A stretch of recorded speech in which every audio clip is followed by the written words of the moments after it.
This is Tokyo's Shibuya crossing, and they say at busy times, 1,000 people cross at every turn of the lights. But if you know Tokyo, you know that it's a city that exists on many levels. This time, I take to the streets in Japan's biggest city. There's more than 80,000 restaurants in Tokyo alone. The cherry blossoms are in bloom, and its 13 million people are living it up on a dazzling array of magnificent cuisine. It's the land of the salaryman. And believe me, these guys know how to eat. It may not be one of my favourite fishes, but this is one of my favourite dishes.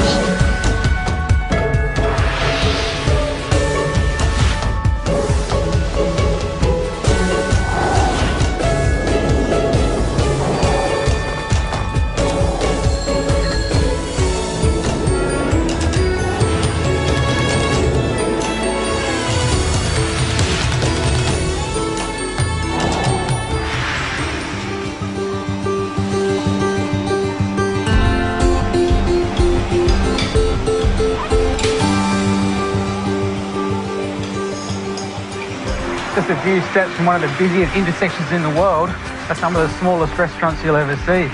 This is called Nongbe Yokocho, which is sometimes translated as Drinker's Alley. In here, there are tiny little restaurants, probably no bigger than your bathroom at home, that seat a literal handful of diners.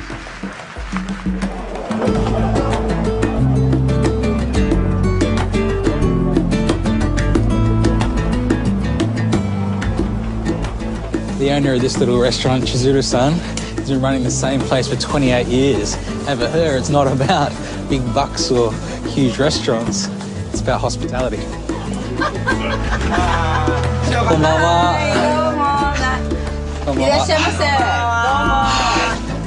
Even with just 2 or 3 other punters in here, it's a full house.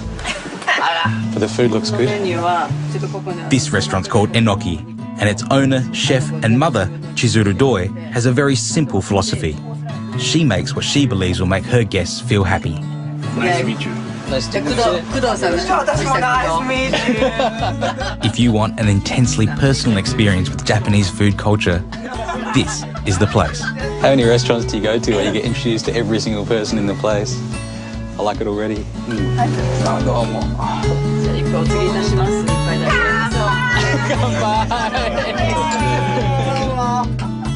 It's as if you have your own brilliant home cook sharing her kitchen with the world. And today it begins with an arrow squid and wasabi starter. Spot on.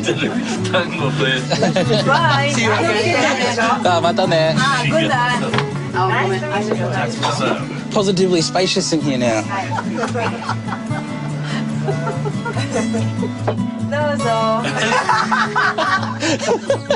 Next is potato salad. So this potato salad is her speciality. She gets potatoes from Hokkaido and she makes it fresh every day.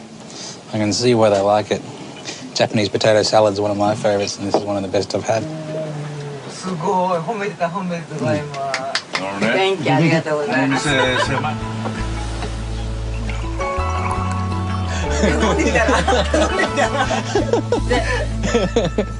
I've had to try something I haven't tried before, and it's actually the fin of a pufferfish, a poisonous pufferfish. It's dried and slightly grilled and then dipped and soaked in hot sake. And they think of everything. It didn't take long before I was feeling completely comfortable with my new friends. Maybe it was being forced into each other's personal space, or maybe it was the fugu fin, or maybe it was both. This is a place, a tiny little place where people come in after work. And Chizuru-san says that, you know, if people come straight from work and they take all their worries from work home and then they give those worries to their family, it's not good. So if they come in here, they have a bite to eat, they have a beer, they relax, and they go home with a big smile on their face, their job's done.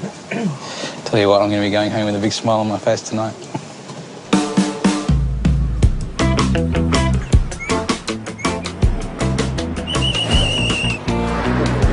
"13 million people live in Tokyo. It's one of the world's truly global cities. And if I can give you a tip, the best way to get around is on a bike." The workforce of this city is mostly men and women who work in offices. We call them suits. The Japanese call them salarymen and office ladies.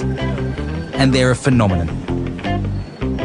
the Japanese work ethic is world-renowned. They work incredibly hard and the hours are long. So it's no wonder they've come up with so many great ways to let off steam.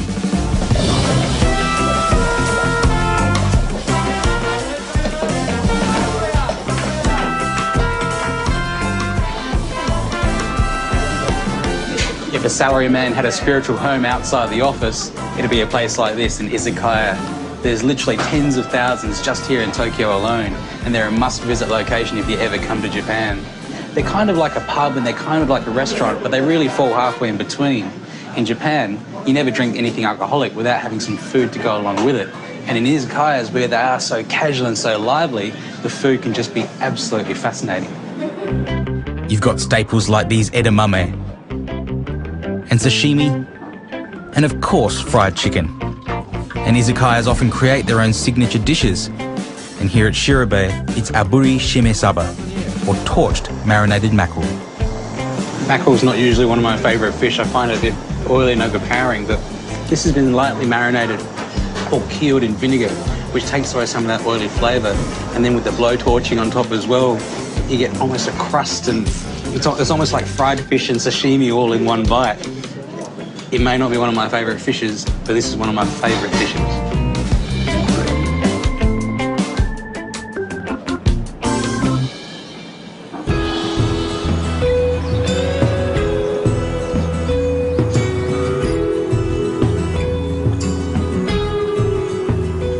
Almost every izakaya in Japan will serve fried chicken, or as it's known here, karaage. And the best cut for karaage is chicken thigh. We're cooking it 3 times over very high heat. I want to leave these cuts fairly big, so just maybe the thigh fillet part in half.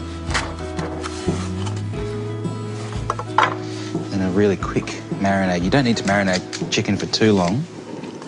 Some soy sauce. A few tablespoons, some sake. The old favourite. A couple of tablespoons of that. And then some sugar, and I tend to use sugar a lot whenever I'm using soy sauce just to balance out the flavour there. Grate about a tablespoon of ginger. So all I'm after from this ginger is actually the juice. And that way we get all the flavour of the ginger without the texture of it. Perfect for a marinade like this. I can just leave this for about 10 minutes or so. The secret to a good karaage is this. It's katakuriko, and that's potato flour. And chicken's been marinating, so we'll just take it out of the marinade and toss it through. And this is a really important part of cooking karaage. If you let the air go over the top of the dusted chicken for about 5 minutes, it'll give you a really crispy coating when it's fried, and also allow the coating to stick to the outside of the chicken. Now we're ready to fry. We want a really hot oil, upwards of 175, so 175, 180 or so. And this is exactly where we are right now. Another best friend for this process is one of these, kitchen timer. And we'll set it to 5 minutes because that's the whole process from start to finish. So 5 minutes, and we'll drop in maybe 4 or 5 of these pieces, just to start with. Go. These go in for a minute first. You don't want to overcrowd a pot like this because that'll really reduce the temperature of the oil. Do it in batches, and that will keep our oil hot and make sure you get the right results when you're frying. Just take those out, and I'll leave them on a rack here to rest for another 30 seconds. While it's resting, that residual heat is working its way through the meat. Back in for another 30 seconds. The other thing that this does, it allows you to really hit the chicken with a blast of oil, because as you're taking the chicken out, the oil's coming back up to temperature just by a few degrees, and that can really make a difference. You can see how the colour is changing. What we're looking for is a lovely golden brown, or as they say in Japanese, kitsune iro. And the literal translation of that is the colour of a fox. It's our last fry now, so final 30 seconds. It's nice and crispy on the outside, but if you feel the inside, it's still slightly raw. But after the final fry and the final rest, it should be just perfect. And there's our pieces of chicken ready to come out. They're nice and golden brown, or the colour of a fox. a final 2 minutes of resting and they should be absolutely perfect inside. Drop on our garnishes, piece of lemon and one little shishito pepper. And then what's Japanese fried chicken without Japanese mayonnaise? Big blob of that there. And our final little touch, sashimi togarashi. It's a mix of 7 different spices. And just to flavour our mayonnaise, a touch of that on top. There we have it. Karaage, Japanese fried chicken, fried 3 times.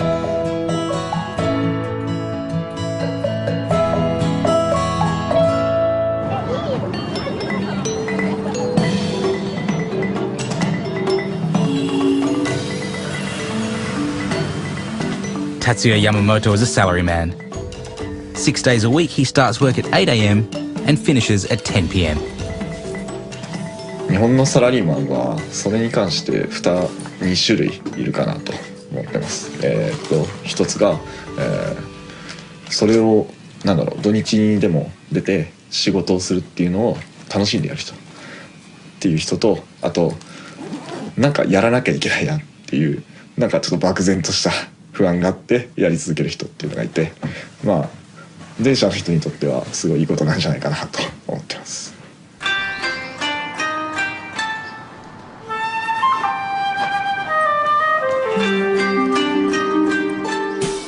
Today's a special day. It's Hanami, or cherry blossom time. And as the youngest salaryman in his company, it's Tatsuya's job to claim a spot for his company party. もし席取れてないのに先輩たちが来ちゃったとかだと大問題なんで、そこは必死に取りに行くイベントですね。The party isn't scheduled to start for several hours, so Tatsuya has a long wait ahead of him. So we'll come back and see how he's going later on. But first, a spot of golf, Japan style.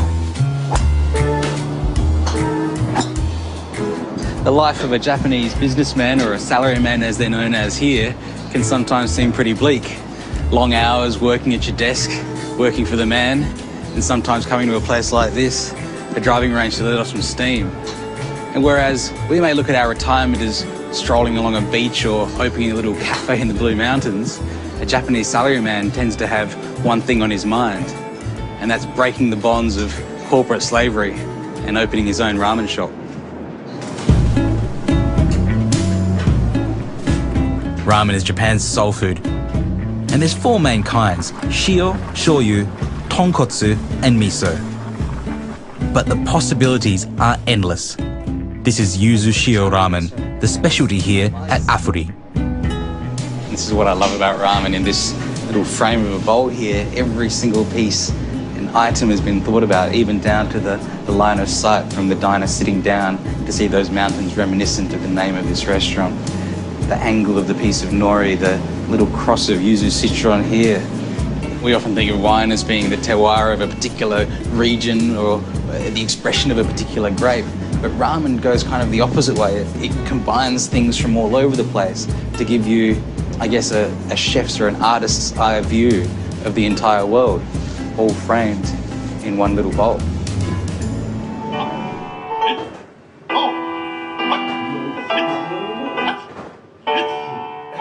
Class is about to begin at Tokyo's Yamato Ramen School. And this is where salarymen come to learn the secrets of making good ramen before they open their restaurants. It's the brainchild of Kaoru Fuji, an engineer who designs noodle machines. 要するにこれからですね、要するに飲食ビジネスは料理かけるアートかけるサイエンスかけるユーモアかける哲学フィロソフィーです。すごいですね。いえいえ。それフィロソフィーが好き。フィロソフィー。これがないと飲食ビジネス成功しないと思います。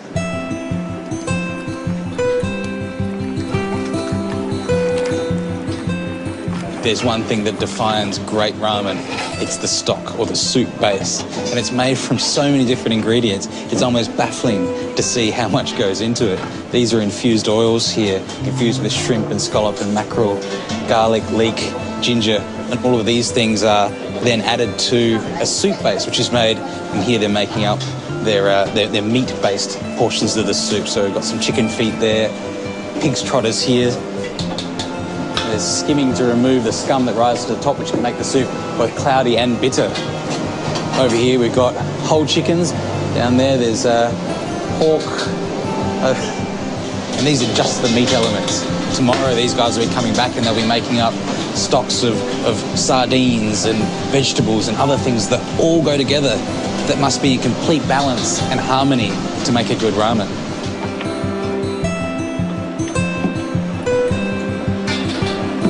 This is a slightly scientific process here, so they're on induction stoves, just keeping it at a constant temperature and a constant boil. The level gets too high, there's too much water in there, the level gets too low, and it's too concentrated.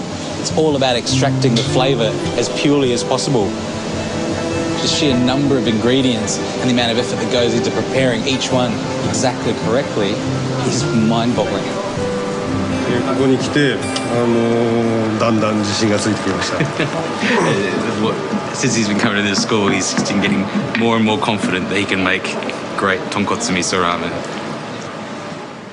Takahiro Inoue is one of the salarymen who's made the move to pursue his dream of opening a ramen restaurant. For over 30 years, he worked at the same insurance company, but then a personal tragedy changed his life. 女房が5年前に亡くなったんですけども、亡くなる前はそこまでリスクを冒そうとは思わなかったと思います。やはり女房が亡くなって、人生観が変わったといいますか、人間何が起こるかわからないと、自分も明日死んじゃうかもしれないと。だったらば今体が健康なうちにやりたいことをやろうと、その一つがリスクを冒して一生働ける仕事をやりたいということにつながったんだと思いますね。Takehiro's dream is to open his ramen restaurant in rural China. It's a huge risk, especially for a man who spent his life working in the insurance business. 夢は大きくですから、何店も多店舗展開できるぐらいですね、成功している自分があればいいなと思っています。頑張ってください。ありがとうございます。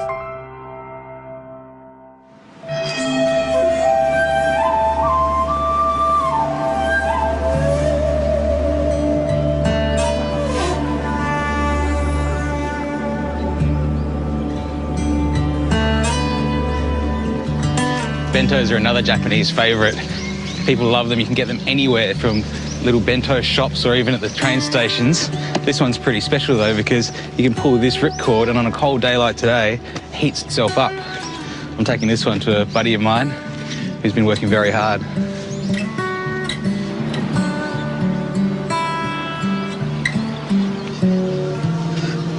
Tatsuya-san. ありがとう。頑張ってください。頑張ります。 Remember Tatsuya? He's been sitting alone minding this spot since early this morning. And it's not over yet. It'll be a few hours before the cherry blossom party starts, and all kinds of food and drink will feature. A salaryman's work choices may be limited, but it's certainly not the case when it comes to food. One of the classic salaryman favourites is the donburi, a bowl of rice with something on top, usually beef or pork or anything like that. And one of the favourites is gyudon.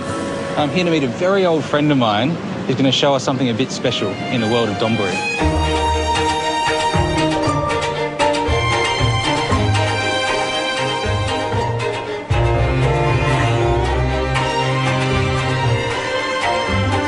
Matthew Crabb is executive chef and co-owner at Two Rooms in Tokyo's fashion district.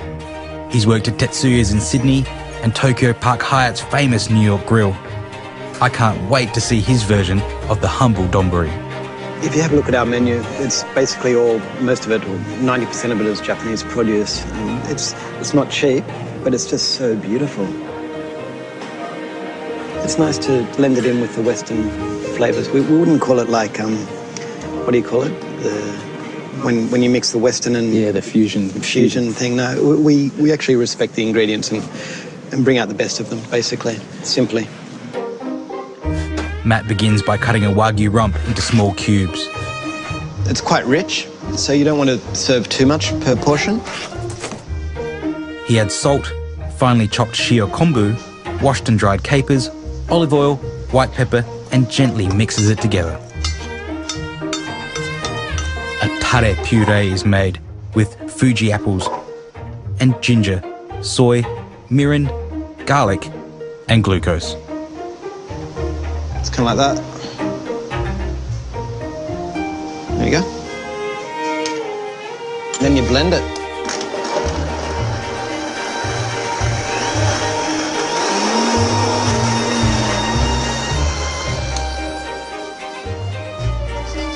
And the sauce is simply freshly grated Shizuoka wasabi mixed with the hyper-reduced chicken jus and sherry vinegar. Just whisk it in. And just taste it, see if it's okay. Oh, it's very good. Whoa. The tartare is moulded and placed on steamed koshi curry rice. Blanched nanohana sits on top of the beef. And then we go ahead and make it all pretty. And that process begins with crisp shallots, some baby herbs, and then the apple and ginger tare, and finally that wasabi jus. With the wasabi sauce, we pour it at the table.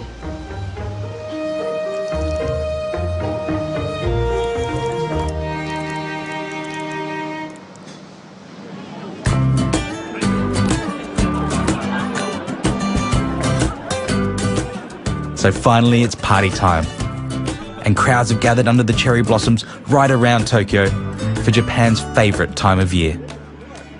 In Japan there's even a phrase, hana yori dango, which means the food is just as important as the view. So today I'm making a dish called sakura mochi, which is a sweet. We've got to start with these. These are cherry leaves that have been pickled in a really strong brine solution so that they're fragrant and also a little salty. I just need to soak those in some fresh water to remove some of the salt. We don't want to remove all of the salt because actually the salty flavour is what makes this dish so special. It's the contrast between the salty pickled cherry leaves and this sweet bean paste. And the way I've made this is just soaked some red beans overnight, boiled them for 2 or 3 hours with some sugar and ground them into a paste, and that's what this is called anko, bean paste. Next thing I need to do is to make our batter, and so into that goes our glutinous rice flour, shiro tamako, about a tablespoon of sugar, and slowly add some water. It's important to add the water slowly so that you can mix out all of the lumps from this glutinous rice flour, because it does tend to stick together.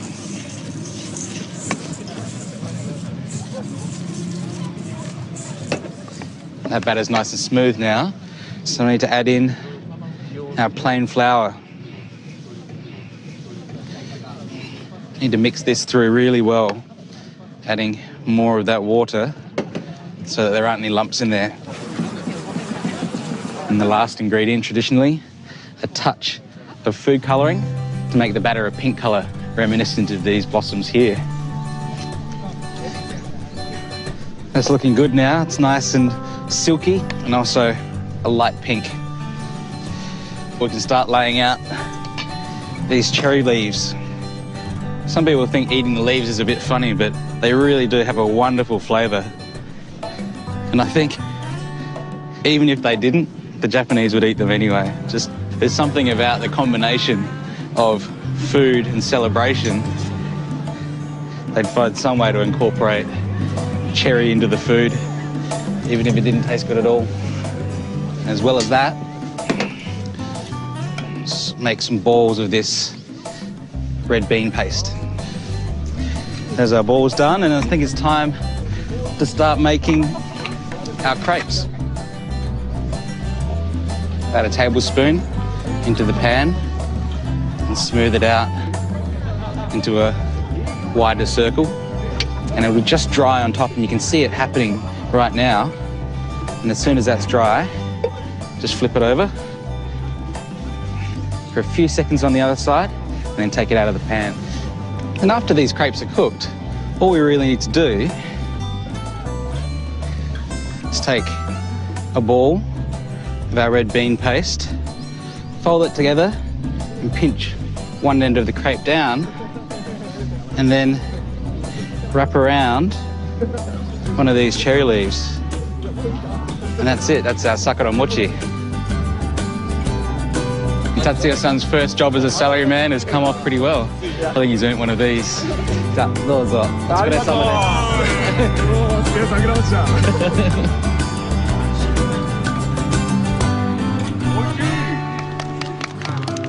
Dozo, tabete kudasai.